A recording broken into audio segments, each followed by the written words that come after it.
Nas profundezas do Tirol, onde os picos dos Alpes parecem arranhar o céu com dedos de pedra e gelo, aninhavam-se a pequena aldeia de Saint-Georges. Era o ano da graça de 1310, um tempo em que a fé e a dúvida travavam uma batalha silenciosa nas almas dos homens. Uma guerra invisível travada não em campos de batalha, mas nos recessos mais sombrios do coração humano. Neste cenário de beleza austera e piedade antiga, vivia um sacerdote, um homem de Deus, cujo nome a história, em sua sabedoria, ou talvez em sua crueldade, escolheu não registrar. Chamemo-lo para os propósitos de nossa narrativa de Padre Frederick. Ele era um homem de rotina, de missas rezadas ao amanhecer, de confissões ouvidas ao entardecer, mas sob a superfície de sua devoção, uma serpente de dúvida havia se aninhado, envenenando seus pensamentos com o veneno sutil da descrença. É realmente o corpo e sangue de Cristo? Ele se perguntava enquanto levava a hóstia e o cálice diante dos olhos dos fiéis. Ou é apenas pão e vinho, um símbolo, uma memória?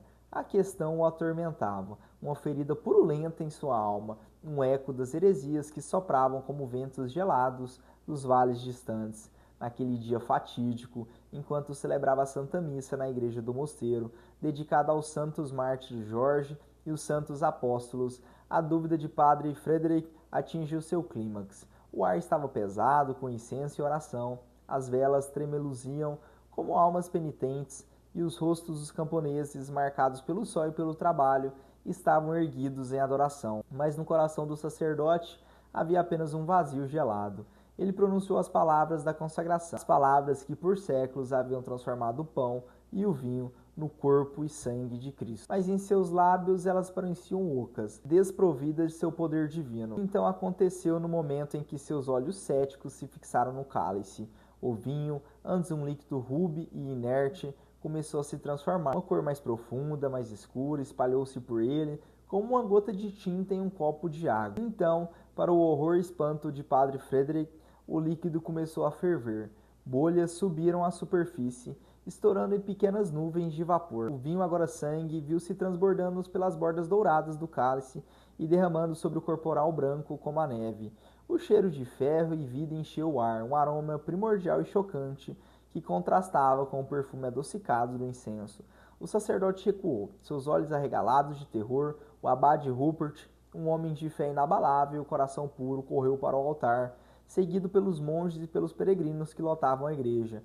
O que viram os deixou de joelhos, alguns em êxtase, outros em temor reverente.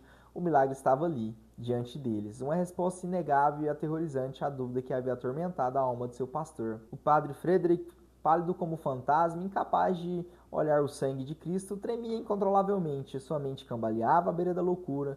O abade Rupert, com a calma que só a fé verdadeira pode proporcionar, recolheu o restante do sangue milagroso em um vaso e o colocou no tabernáculo, ao lado do corporal manchado. A notícia do milagre se espalhou como fogo em palha seca, de todos os cantos do Tirol, e além, peregrinos começaram a fluir a São Georgenberg, ansiosos por testemunhar com seus próprios olhos a prova da presença real. A pequena aldeia tornou-se um farol de fé em um mundo cada vez mais cético, um lugar onde o céu havia tocado a terra de uma forma terrível e maravilhosa. Os anos se passaram, Padre Frederick, sua dúvida aniquilada pela manifestação divina, viveu o resto de seus dias em penitência e oração, um homem marcado para sempre pelo milagre que havia provocado. O sangue sagrado, preservado em seu relicário, permaneceu como um testemunho silencioso, sua cor vermelha e vibrante, desafiando a passagem do tempo. Em 1480, mais de um século e meio depois, um cronista escreveu que o sangue ainda estava fresco, como se tivesse acabado de sair de uma ferida.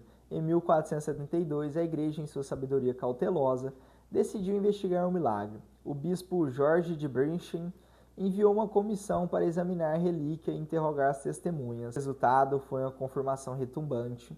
O milagre foi declarado autêntico e a adoração do sangue sagrado foi oficialmente encorajada. O milagre de Fiat tornou-se uma arma poderosa na luta contra a reforma protestante, um lembrete tangível da verdade da transubstanciação. O abade Michel Geiser, pregando na igreja paroquial de Schwaz, não hesitou em invocar o milagre como prova da presença real, confundindo os adversários da fé e fortalecendo os corações fiéis. E assim a história do sangue de Fiat ecoa através dos séculos, um conto de dúvida e redenção, de fé e de milagre.